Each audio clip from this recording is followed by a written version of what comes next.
نماز عید فرض است. حتی پیغمبر صلی الله علیه و سلم امر کردند که زنهای حائضه، زنایی که عادتی ماهانه دارند، اونها اصلا نماز نمیخوانند. اونها هم گفتن که امر کردند که برآورده شوند. دخترایی که به شوهر نزدیک شدگی هست، کوچه نمی براید تا اینکه احتیاط کند، اونها هم امر کردند که به نماز عید برآیند. حتی ماهانه دارد، یعنی ناپاک است، گفتن که برایت فقط از جای نماز مثلا 1-2 متر آن طرف ایستد، از جای نماز دورتر ایستد، یعنی قطار نمازخانه ایستد، لیکن دعا رو میشنود.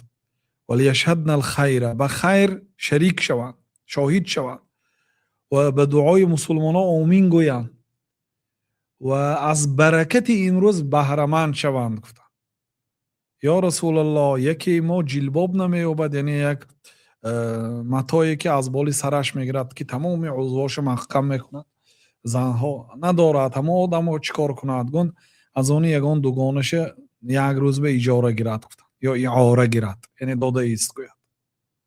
ببینید حتی به همینم، به همین گونه بهانه ها پیامبر صلی الله علیه و سلم راهی حل یافته دادن که از این یگان همسایه، از اون یگان خیش و تبار دوگانش گرفته پشت برد، چون که به هست آدمایی که دو لباس دارن،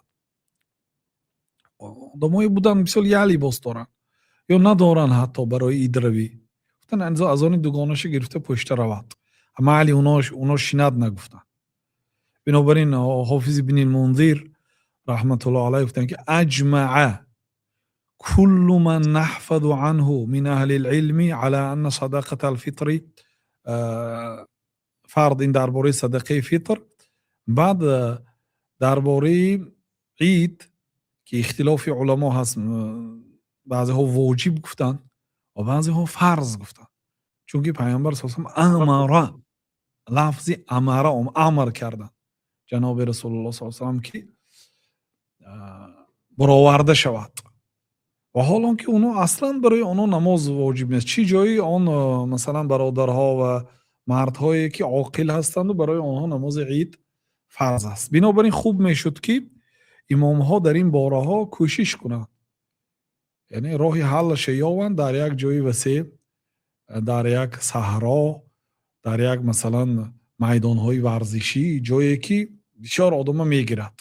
مسجد تنگ است، خاصتا در روسیه، در اوکراین، در اروپا، در بلاروسیه، مالداویه، مسجد تنگ است.